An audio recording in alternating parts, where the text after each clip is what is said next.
नमस्कार, राम राम, खम्मा गणी। आप सभी का स्वागत है आपके अपने यूट्यूब प्लेटफॉर्म उदय एजुकेशन में।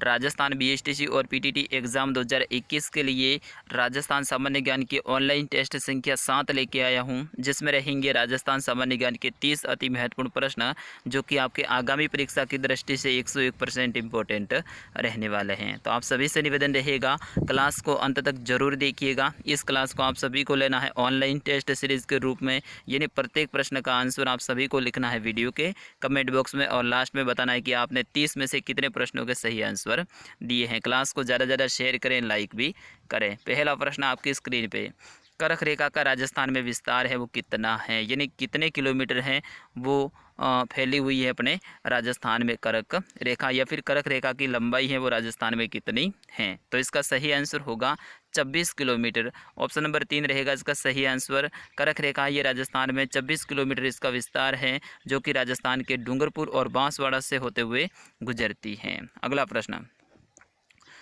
राजस्थान में कुल अक्षांशीय विस्तार है वो कितना है। वेरी वेरी इंपॉर्टेंट ये प्रश्न है, बिल्कुल आपको बताना है राजस्थान में कुल अक्षांशीय विस्तार है वो कितना है।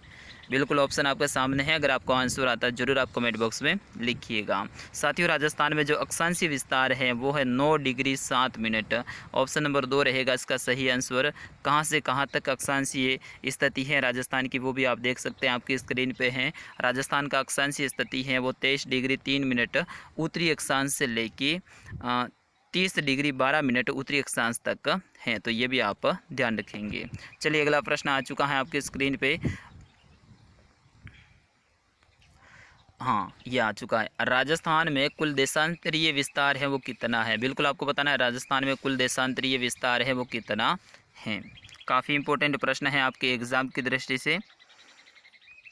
तो इसका सही आंसर होगा, राजस्थान में जो देशांतरीय विस्तार है वो 8 डिग्री 47 मिनट है। ये ध्यान रखना, अक्षांशीय विस्तार और देशांतरीय विस्तार दोनों का ही आप ध्यान रखेंगे।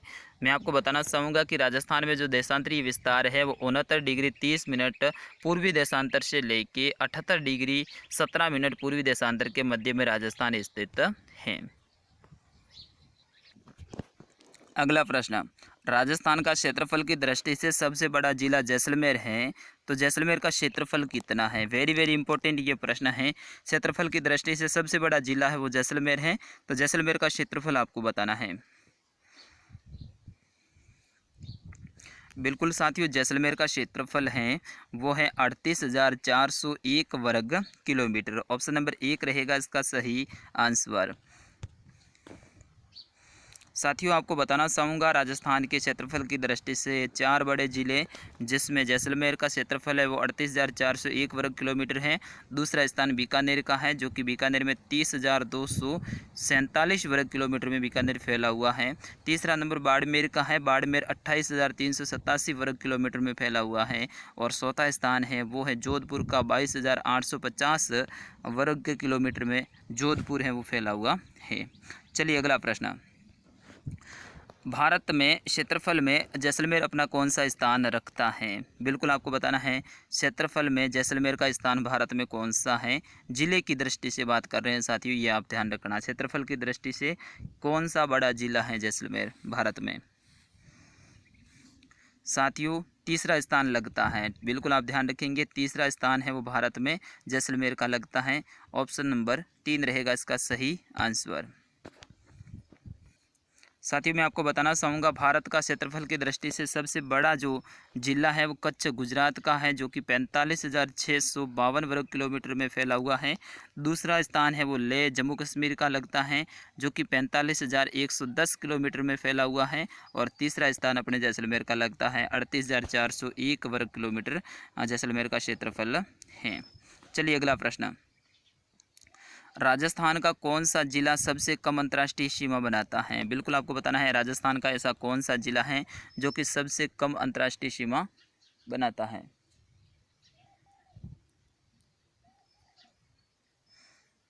तो सही आंसर होगा, बिल्कुल सही दे रहे हैं आप, बीकानेर हो जाएगा, 168 किलोमीटर। और सबसे ज़्यादा है वो कौन सा बनाता है, जैसलमेर बनाता है, ये भी आप ध्यान रखेंगे। अगला प्रश्न, इसमें थोड़ा सा व्याख्या भी देख लेते हैं। सबसे ज़्यादा है वो जैसलमेर 464 किलोमीटर, फिर बाड़मेर है 228, गंगानगर है 210 किलोमीटर और सबसे कम बीकानेर है 168 किलोमीटर, जो कि पाकिस्तान से सीमा बनाते हैं। अगला प्रश्न, मध्य प्रदेश से झालावाड़ कितनी सीमा बनाता है? बिल्कुल आपको बताना है मध्य प्रदेश से झालावाड़ है वो कितने किलोमीटर की सीमा बनाता है। काफ़ी इम्पोर्टेंट ये भी प्रश्न है, जो कि अंतर्राज्यीय सीमा में सर्वाधिक हैं एक ज़िले के साथ में। तो इसका सही आंसर होगा ऑप्शन नंबर 3, 520 किलोमीटर हैं वो अकेले झालावाड़ है वो मध्य प्रदेश के साथ में अपनी सीमा बनाता है। चलिए अगला प्रश्न, राजस्थान की अंतर्राष्ट्रीय सीमा के सर्वाधिक निकट स्थित शहर कौन सा है? बिल्कुल पाकिस्तान से जो लगती है रेड क्लिफ रेखा, जिसे रेड क्लिफ सीमा रेखा भी अपन कहते हैं, तो इसके नज़दीक में स्थित शहर कौन सा है? बीकानेर शहर हो जाएगा, ऑप्शन नंबर 2 इसका सही आंसर होगा।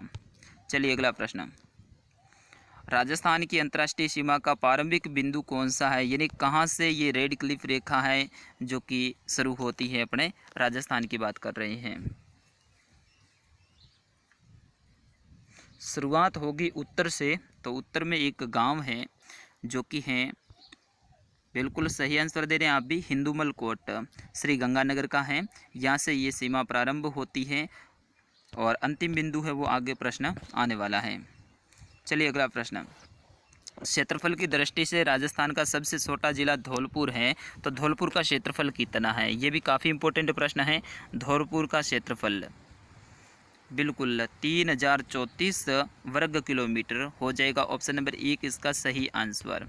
चलिए अगला प्रश्न, राजस्थान का पूर्वोत्तम जिला है वो कौन सा है? यानी राजस्थान का सबसे पूर्वी जिला कौन सा है जहाँ पे सबसे पहले सूर्योदय भी होता है? धौलपुर हो जाएगा, ऑप्शन नंबर 3 इसका सही आंसर। राजस्थान का सबसे पूर्वी जिला और सबसे पश्चिमी जिला है वो जैसलमेर है। अगला प्रश्न, उड़ते हुए पक्षी की आकृति का जिला कौन सा है? बिल्कुल जैसा उड़ता हुआ पक्षी होता है वैसे ही आकृति है उस जिले की, तो हो जाएगा सीकर जिला, ऑप्शन नंबर 1 रहेगा इसका सही आंसर। फटाफट अंदाज में आज की क्लास को मैं आगे बढ़ा रहा हूँ, तो बिल्कुल आप लाइक ज़रूर कीजिएगा। अगला प्रश्न है कि सबसे लंबी मुगलों की सेवा करने वाला जो कस्बा राजा है वो कौन थे मुगलों के साथ में? ठीक है, तो इसका सही आंसर होगा सवाई मानसिंह, ऑप्शन नंबर 2 रहेगा इसका सही आंसर। चलिए अगला प्रश्न, संतरा उत्पादन की दृष्टि से राजस्थान का नागपुर है वो किसे कहा जाता है? बिल्कुल राजस्थान का नागपुर किसे कहा जाता है संतरा उत्पादन की दृष्टि से? क्योंकि भारत में सबसे ज़्यादा संतरे उत्पादित है वो नागपुर में होते हैं, और वैसे ही राजस्थान के झालावाड़ में सबसे ज़्यादा संतरे उत्पादित होते हैं, तो इसलिए इसको राजस्थान का नागपुर कहा जाता है। ऑप्शन नंबर 4 रहेगा इसका सही आंसर। बढ़ते हैं अगले प्रश्न की ओर। बिल्कुल, खेतों में जुताई के बाद में भूमि को समतल करने के लिए जो फेरा जाने वाला मोटा पाटा होता है उन्हें क्या कहते हैं? बिल्कुल अलग अलग क्षेत्र में अलग अलग नाम से जाना जाता है, लेकिन यहाँ पे संपूर्ण राजस्थान की बात हो रही है, तो बिल्कुल आप बताइएगा। सांवर कहते हैं, क्या कहते हैं साथियों? सांवर कहते हैं। हमारे मारवाड़ क्षेत्र में क्या कहते हैं अपन? समार कहते हैं। आपके क्षेत्र में आप क्या कहते हैं? आप ज़रूर कमेंट में लिखिएगा। चलिए अगला प्रश्न, एक रोग है जिसका नाम है हरी बाली, ये किस फसल में होता है? बिल्कुल आपको बताना है हरी बाली रोग है ये किस फसल में होता है, और बीएसटीसी के एग्ज़ाम की दृष्टि से ये प्रश्न काफ़ी इंपॉर्टेंट है। तो ये बाजरा में होता है, ऑप्शन नंबर 2 रहेगा इसका सही आंसर। हरी बाली रोग है साथियों ये बाजरे की फसल में होता है। चलिए अगला प्रश्न, अफीम की खेती निम्न में से किस ज़िले में नहीं होती है? यानी 3 जिलों में अफीम की खेती होती है लेकिन एक में नहीं होती है, तो वो ज़िला कौन सा है? चित्तौड़गढ़ हो जाएगा, ऑप्शन नंबर 3 इसका सही आंसर। चलिए अगला प्रश्न, राजस्थान के किस जिले में झूमिंग प्रणाली की वालरा खेती होती है? काफ़ी इंपॉर्टेंट ये प्रश्न है। झूमिंग प्रणाली की ये खेती होती है जिन्हें वालरा कृषि कहते हैं, तो इसका सही आंसर होगा ऑप्शन नंबर 4। डूंगरपुर में भी होती है, उदयपुर में भी होती है, बांसवाड़ा में भी होती है, तो उक्त तीनों में ऑप्शन नंबर 4 रहेगा इसका सही आंसर। बढ़ते हैं अगले प्रश्न की ओर। निम्न में से कौन सी तिलहन की फसल राजस्थान में खरीफ के मौसम में उत्पादित नहीं की जाती है? तेल वाली फसल तो है, लेकिन इसको खरीफ के मौसम में अपन उत्पादित नहीं करते हैं। बिल्कुल बताइएगा, इजी प्रश्न है। सरसों हो जाएगा साथियों, सरसों है इसको अपन रबी में उत्पादित करते हैं। बाकी मूंगफली इसी मौसम में होती है, तिल सोयाबीन ये भी इसी मौसम में होती है। चलिए अगला प्रश्न। क्षेत्रफल की दृष्टि से राजस्थान का सबसे बड़ा कृषि जलवायु खंड कौन सा है? बिल्कुल वेरी वेरी इंपॉर्टेंट ये प्रश्न। क्षेत्रफल की दृष्टि से सबसे बड़ा कृषि जलवायु खंड राजस्थान का बिल्कुल हो जाएगा शुष्क पश्चिमी मैदानी खंड है, ये क्षेत्रफल की दृष्टि से सबसे बड़ा है। चलिए अगला प्रश्न। राष्ट्रीय बीजीय मसाला अनुसंधान केंद्र कहाँ स्थित है? बिल्कुल आपको बताना है, बीजीय मसाला केंद्र अनुसंधान केंद्र है, ये कहाँ स्थित है? काफ़ी इंपॉर्टेंट ये प्रश्न है और बीएसटीसी के एग्ज़ाम में पूछा जा सकता है। तो बिल्कुल तबीजी में है, ये तबीजी पड़ता है अजमेर ज़िले में। चलिए अगला प्रश्न। बायोडीजल के लिए किस पौधे की खेती की जाती है? बिल्कुल आप बताइएगा, बायोडीजल के लिए कौन से पौधे की खेती है वो करते हैं? तो सही आंसर होगा रतन जोत। ऑप्शन नंबर 2 रहेगा इसका सही आंसर। साथियों ये प्रश्न बहुत इंपॉर्टेंट है आपके एग्ज़ाम की दृष्टि से, तो बिल्कुल आप ध्यान रखिएगा। चलिए अगला प्रश्न। निम्नलिखित में से किस फसल के लिए सर्वाधिक जल की आवश्यकता होती है? इनमें से गेहूँ, ज्वार, चना, चावल।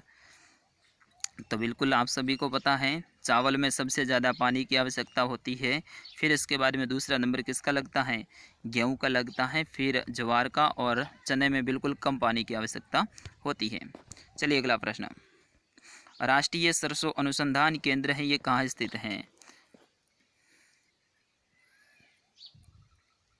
शेवर में है, शेवर पड़ता है भरतपुर में, तो बिल्कुल ऑप्शन नंबर 3 रहेगा इसका सही आंसर।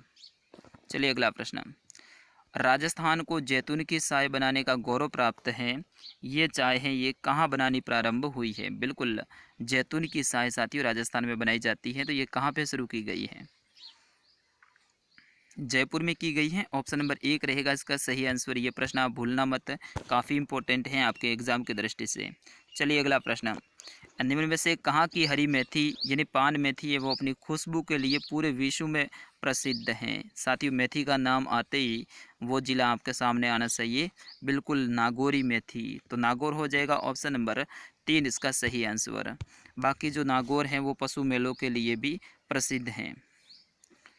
अगला प्रश्न है कि जोधपुर ज़िले का कौन सा गांव है वो लाल मिर्च के लिए प्रसिद्ध है, जहां से अब प्याज भी आते हैं और प्याज भी काफ़ी प्रसिद्ध हैं। तो लाल मिर्च और इसके साथ ही प्याज के लिए भी ये गांव है ये प्रसिद्ध हैं। बिल्कुल हो जाएगा मथानिया, सही है ना? मथानिया है, ये जोधपुर में है, ये लाल मिर्च के लिए प्रसिद्ध हैं, इसके साथ ही प्याज के लिए भी ये प्रसिद्ध है, और ओसिया है वो भी प्याज के लिए काफ़ी प्रसिद्ध हैं जोधपुर का। अगला प्रश्न है सांचिया, झुलसा व उकटा किस फसल के प्रमुख रोग हैं? रोगों से संबंधित प्रश्न आ सकता है आपके एग्जाम में, काफ़ी इंपॉर्टेंट ये पार्ट हैं। तो बिल्कुल इसका आंसर दीजिएगा। सांचिया, झुलसा और उकटा जो रोग है ये कौन सी फसल में होता है? जीरे की फसल में होता है, तो ऑप्शन नंबर 2 रहेगा इसका सही आंसर। मारवाड़ क्षेत्र में विशेष तौर पे जीरे को बोया जाता है और ये एक रबी की फसल है। अगला प्रश्न। राजस्थान में कितने कृषि विश्वविद्यालय स्थित हैं? बिल्कुल आपको बताना है राजस्थान में कितने कृषि विश्वविद्यालय स्थित हैं। 5 हो जाएगा, ऑप्शन नंबर 3 रहेगा इसका सही आंसर, और ये बीएसटीसी के एग्ज़ाम में प्रश्न पूछा भी गया था। चलिए अगला प्रश्न, आज का अंतिम प्रश्न रहेगा। किसे हसमत वाला राजा के नाम से भी पुकारा जाता है? यानी ऐसे कौन राजा हैं जिन्हें हसमत वाला राजा के नाम से भी जाना जाता है? तो इसका सही आंसर होगा राव मालदेव। राव मालदेव को हसमत वाले राजा के नाम से भी जाना जाता है। राव मालदेव को 52 युद्धों का विजेता भी कहा जाता है, हसमत वाला राजा भी कहा जाता है, जो कि फारसी इतिहासकारों ने इन्हें कहा था। साथ ही भारत का महान पुरुषार्थी ये भी कहा था इनको, ये कहा था बदायूनी ने, और हिंदू बादशाह भी कहा जाता हैं, तो काफ़ी इनके बारे में ये नाम प्रचलित हैं, ये भी आप ध्यान रखेंगे। तो साथियों ये थे राजस्थान सामान्य ज्ञान के 30 अति महत्वपूर्ण प्रश्न। अब क्लास को ज़्यादा से ज़्यादा शेयर कीजिएगा। मिलता हूँ नेक्स्ट क्लास में, तब तक के लिए जय हिंद, वंदे मातरम। क्लास को लाइक ज़रूर कीजिएगा।